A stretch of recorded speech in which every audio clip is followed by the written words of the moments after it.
2014, 2019, 2024 अगर आप लोगों को लगता है कि मुसलमान वोट नहीं करता है बीजेपी को, तो तब भी सरकार बन रही है, तो फिर अभी ऐसे आउटरीच प्रोग्राम की क्या जरूरत है? इसकी जरूरत क्या है, मैं तो ये पूछ रही हूं। अगर जो सत्ताधारी पार्टी है वो इस कार्यक्रम को चला रही है, तो ये तो अच्छी बात है, इसकी सराहना होनी चाहिए। या फिर कुछ डर लगता है इससे कि भाई कहीं वोट ना खा ले? ऐसा हो सकता है क्या? फैज साहब क्या जा रही आ रही चितरंजन जी, फैज साहब।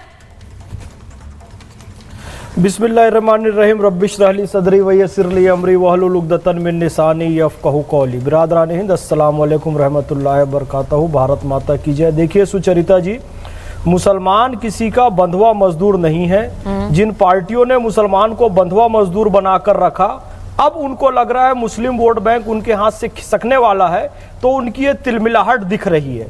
सच्चर कमेटी की रिपोर्ट आप ही के द्वारा लाई गई थी और 50 साल आपने ही शासन किया था, और ये कहते हैं कि मुसलमान शिक्षा में सबसे पीछे हैं।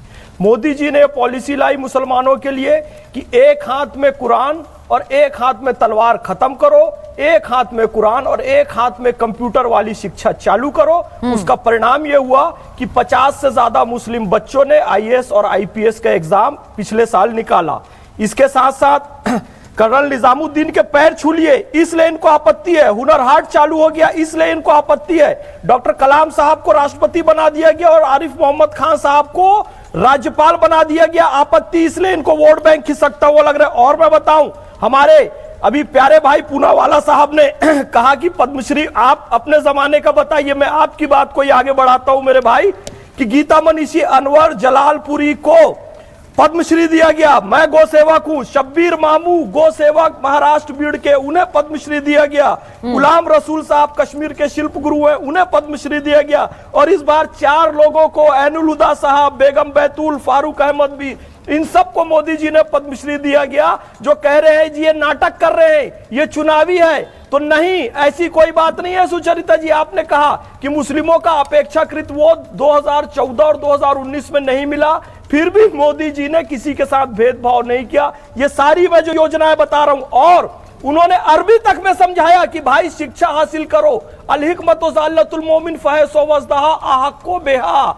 दुनिया में जहां भी ज्ञान मिले उसे निसंकोच हासिल करना हर मुसलमान का हक है। आप मोदी जी की स्पीच निकाल कर देखिए कि भाई हिंदी में समझो, शिक्षा हासिल करो, नहीं तो अरबी में आप समझो। मोदी जी जब इतना कर रहे हैं, मुसलमान वोट दे या ना दे इससे उनको मतलब नहीं है। आयुष्मान का लाभ मुसलमानों को मिलता रहेगा, उज्ज्वला का लाभ मिलता रहेगा, हर घर नल योजना का लाभ, प्रधानमंत्री आवास योजना का लाभ, उस्ताद योजना का लाभ मिलता रहेगा। तो ये आरोप गलत है कि चुनाव के कारण कर रहे हैं।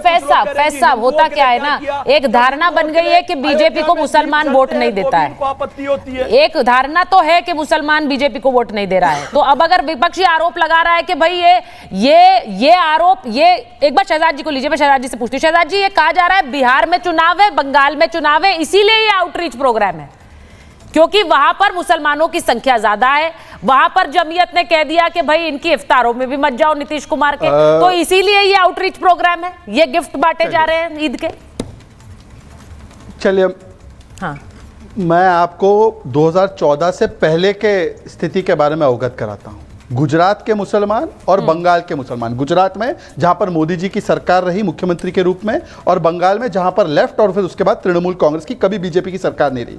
अब आप उठा लीजिए फाइनेंशियल इंक्लूजन, आप उठा लीजिए एक्सेस टू हेल्थ केयर, आप उठा लीजिए रूरल हाउस होल्ड के पर कैपिटा इनकम, हर एक पैमाने में नेशनल एवरेज से ज्यादा बेहतर मुसलमानों के आंकड़े गुजरात में है, और हर एक पैमाने पर बंगाल में मुसलमानों के आंकड़े नेशनल पैमाने से बहुत कम है। मैं आपको दूसरा आंकड़ा देता हूं, मुसलमानों की 25% बंगाल में, share in public sector jobs 2%, मुसलमानों की आबादी 9% गुजरात में, share in public sector jobs 10%। ये जॉब्स कितने मिले उनको वहां पे गुजरात में और कितने मिले बंगाल में? और ये क्या चुनाव के लिए है? क्या चुनाव के लिए होता तो वीर अब्दुल हामिद के नाम पर आइलैंड का नाम रख के क्या मिला? चुनाव के लिए होता तो आसिफ इब्राहिम को इंटेलिजेंस ब्यूरो का डायरेक्टर बनाए रखने में क्या मिला? चुनाव के लिए होता तो सैयद अकबरुद्दीन को यूनाइटेड नेशंस का परमानेंट एम्बेसडर बनाकर भारत का भेजने में क्या चुनावी लाभ हुआ?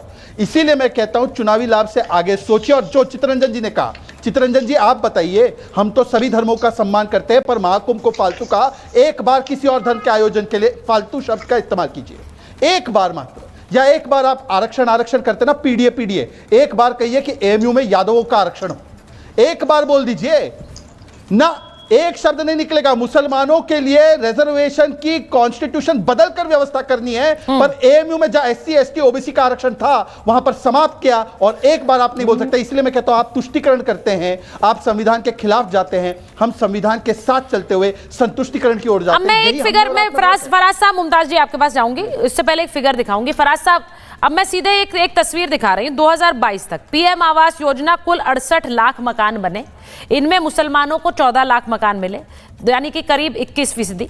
अब ये कहा जा रहा है कि देश में मुस्लिमों की जो आबादी है वो देखिए, और फिर ये देखिए कि क्या आवास योजना में, मेरे पास ऐसे कई फिगर्स हैं, जो पीएम आवास योजना है, आयुष्मान योजना है, इसमें मुसलमानों को भी लाभ मिल रहा है। इसमें कोई ये तो देखा नहीं जा रहा कि हिंदू कौन है और मुसलमान कौन है। तो जब ये केंद्र की योजनाओं में कोई भेदभाव नहीं है, तो फिर आप क्यों कह रहे हैं कि ये दिखावटी है? काम तो सबके लिए कर रहे हैं। फराज साहब, बहुत बहुत धन्यवाद सुचारिता जी। चलिए, अच्छा हुआ कम से कम आपने ये नहीं कहा कि अस्पतालों में इलाज भी तो मुसलमान करा रहा है। कम से कम अच्छा हुआ कि आपने ये तो नहीं कहा कि भैया स्कूल में भी मुसलमान जा रहा है।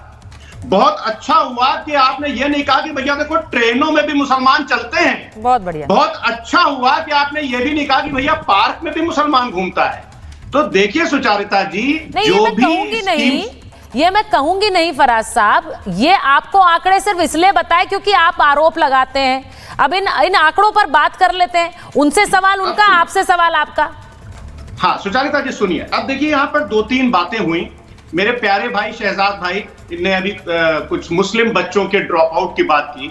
तो शहजाद भाई, आपको पता है कि जो मुस्लिम बच्चों का जो ड्रॉप आउट है to the next level of education, वो कितना परसेंट है? 76.37% against the national average of 81.2%। और आपको पता है कि जो सेकेंडरी लेवल ड्रॉप आउट है स्कूल्स का, वो 18.64% मुसलमान बच्चों का है, as compare to 12.6% drop out of the national average. दूसरी चीज मैं आपको दिखा देता हूं, यह द हिंदू की खबर है, शहजाद भाई इसको ठीक से पढ़िएगा। The share of Muslims among students enrolled in higher education in 2021-2022 in 5 years it is the highest। 2 lakh, लगभग 2 लाख कम बच्चे जो हैं वो हायर एजुकेशन के लिए गए हैं। तो सुचारिता जी, एक शेर याद आ रहा है, सुनिए मोदी जी के झुनझुने पर जो आज इन्होंने दिया है कि मसलहत है, तवज्जो है या कोई साजिश है, एक शहंशाह ने मेरे हक में दुआ मांगी है। अभी आप बोल रही थी सुचारिता जी कि ये शायद वोट के लिए हो रहा है। शहजाद ने भी कहा नहीं ये वोट के लिए नहीं हो रहा है, आपने भी कहा ये वोट के लिए नहीं हो रहा है, मैं भी मानता हूं ये वोट के लिए नहीं हो रहा है। सुचारिता जी, आप तो इतनी सीनियर, इतनी सीजन्ड जर्नलिस्ट हैं, अभी तक आप भी नहीं समझ पाई ये। सुचारिता जी, माननीय प्रधानमंत्री जी और अमित शाह जी माननीय मुख्यमंत्री योगी आदित्यनाथ जी को चढ़ा रहे हैं, उन मुख्यमंत्री को चढ़ा रहे हैं जिनको मुसलमानों से तो छोड़िए उर्दू से भी नफरत है। ये लड़ाई अमित शाह, अच्छा ये नया वाला एंगल योगी जी की है। सुनिए, आप घुमा फिरा कर यूपी पर ले आए, आप घुमा फिरा कर यूपी पर ले आए हैं। नहीं, ये आरोप लगते हैं। देखिए फराज साहब, मैं आपसे सहमत हूं कि ये आरोप लगते हैं, इसीलिए मैं वो तकरार के मुद्दे भी दिखा रही हूं। ऐसे कितने मुद्दे हैं, वक्फ का मुद्दा है, और शहजाद जी बैठे हैं, वो जानते हैं कितनी वक्फ की डिबेट्स पे वो हमारे साथ आए हैं, कितनी बार है। अब ये सिर्फ सीएए का मुद्दा है, आप जानते हैं कि ऐसे कितने मुद्दे हैं। मुस्लिम आरक्षण का मुद्दा है। अब इसमें एक ऐसी छवि, अब अगर मैं शहजाद जी से पूछूंगी या फैज साहब से पूछूंगी तो वो इसका दूसरा तरीका बताएंगे। वो बताएंगे कि भाई वक्फ को लेकर किस तरह का एक प्लान मुसलमानों के खिलाफ नहीं है, लेकिन विपक्ष के नेता इसे ऐसे दिखाते हैं कि मुसलमानों के खिलाफ ही है। मुझे बता दीजिए, सीएए जैसा मुद्दा जिस पर इतनी आग लगाई गई, फराज साहब इतनी आग लगाई गई, वो क्या देश के मुसलमानों के खिलाफ था? नहीं था। ट्रिपल तलाक का मुद्दा, जिसे भी ऐसे दिखाया गया कि देखिए तो मुसलमानों के खिलाफ ही लाते हैं, क्या वो मुसलमान महिलाओं के खिलाफ था? नहीं था। तो मेरा ये मतलब है कि आज अगर ईद पर ही आउटरीच हो रही है, मुमताज जी को पहले ले आती हूं, उनसे मैंने अभी तक बात नहीं की है। शहजाद जी उसके बाद आ रही हूं आपके पास। फैज साहब, मुमताज जी ये बता दीजिए, ये अच्छा है कि नहीं? भाई गरीब मुसलमानों को ईद का तोहफा मिल रहा है, मुझे पहले बताइए, इसमें कोई आपत्ति है आपको? नहीं, बहुत बहुत शुक्रिया, और शुक्रिया इसलिए कि कम से कम आपने एक ट्रेंड चेंज किया और प्यार मोहब्बत वाली चीज़ें जो है सामने आ रही, ईद आ रही है, तो बहुत बहुत शुक्रिया। और लेकिन एक शेर क्या मैंने लिखा है कि मोदी की सौगात में मुस्लिम जागा प्रेम, समझ ना आई बात या खेलें कौन सा गेम। दरअसल डर अभी भी है। अब चीज़ें अच्छी ये हो रही हैं, और अगर ये अच्छी हो रही तो हम उम्मीद ये भी करेंगे कि मौलाना आज़ाद एजुकेशन फाउंडेशन बहाल कर दिया जाएगा। हम उम्मीद ये करेंगे कि सच्चर कमेटी की जो सिफारिशात हैं वो सब लागू कर दी जाएंगी। हम उम्मीद कर रहे हैं कि बहुत जल्द जो मोदी कैबिनेट में एक भी मुस्लिम नहीं है, कोई मुस्लिम मिनिस्टर हो जाएगा। हम उम्मीद ये कर रहे हैं कि जो लव जिहाद और थूक जिहाद और न जाने कौन कौन सा जिहाद मुसलमानों पर थोपा जा रहा है, उस पर अब ब्रेक लग जाएगी। तो ये बहुत अच्छी शुरुआत है। मैं समझता हूँ कि इसका तो स्वागत करना चाहिए और हम इसका स्वागत कर रहे हैं।